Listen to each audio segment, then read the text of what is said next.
एक आदमी की पत्नी अचानक से बहुत बीमार पड़ गई। मरने से पहले उसने अपने पति से कहा, मैं तुम्हें बहुत प्यार करती हूँ। तुम्हें छोड़कर नहीं जाना चाहती। मैं नहीं चाहती कि मेरे जाने के बाद तुम मुझे भुला दो और किसी दूसरी औरत से शादी करो। वादा करो कि मेरे मरने के बाद तुम किसी और से प्रेम नहीं करोगे, वरना मेरी आत्मा तुम्हें चैन से जीने नहीं देगी। पत्नी इतना कहकर चल बसी। उसके जाने के कुछ महीनों तक उस आदमी ने किसी दूसरी औरत की तरफ देखा तक नहीं, पर एक दिन उसकी मुलाकात एक ऐसी लड़की से हुई जिसे वह चाहने लगा। बात बढ़ते बढ़ते शादी तक आ गई और उनकी शादी हो गई। शादी के ठीक बाद आदमी को लगा कि कोई उससे कुछ कह रहा है। मुड़कर देखा तो वो उसकी पहली पत्नी की आत्मा थी। आत्मा बोली, तुमने अपना वादा तोड़ा है। अब मैं हर रोज तुम्हें परेशान करने आऊंगी। और इतना कहकर वो गायब हो गई। आदमी घबरा गया, उसे रात भर नींद नहीं आई। अगले दिन भी रात को उसे वही आवाज सुनाई दी। मैं तुम्हें चैन से नहीं जीने दूंगी।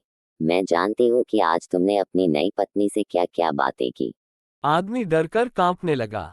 अगले दिन वह शहर से बहुत दूर एक जैन मास्टर के पास गया और सारी बात बता दी। मास्टर बोले, ये प्रेत बहुत चालाक है। बिल्कुल है, तभी तो मेरी एक एक बात उसे पता होती है। कोई बात नहीं, मेरे पास इसका भी इलाज है। इस बार जब तुम्हारी पत्नी का भूत आए तो मैं जैसा कहता हूँ तुम ठीक वैसा ही करना। उस रात जब आत्मा वापस आई तो आदमी बोला, तुम इतनी चालाक हो, मैं तुमसे कुछ भी नहीं छिपा सकता। और जैसा कि तुम चाहती हो मैं अपनी पत्नी को छोड़ने के लिए भी तैयार हूं, पर उसके लिए तुम्हें एक प्रश्न का उत्तर देना होगा। और अगर तुम उत्तर ना दे पाए तो तुम्हें हमेशा हमेशा के लिए मेरा पीछा छोड़ना होगा। मंजूर है, पूछो अपना प्रश्न।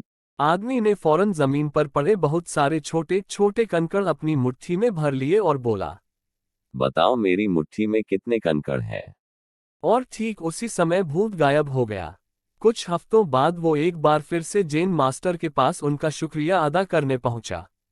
मास्टर, उस भूत से मेरा पीछा छुड़ाने के लिए मैं जीवन भर आपका आभारी रहूंगा। पर मैं ये नहीं समझ पाया कि आखिर उस प्रश्न में ऐसा क्या था कि एक झटके में ही भूत गायब हो गया। दरअसल कोई भूत था ही नहीं।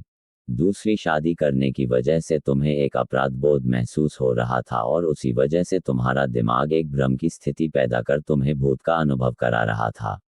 पर ऐसा था तो वो मेरी हर एक बात कैसे जान जाता था? क्योंकि वो तुम्हारा बनाया हुआ ही भूत था, इसलिए जो कुछ तुम जानते थे वही वो भी जानता था।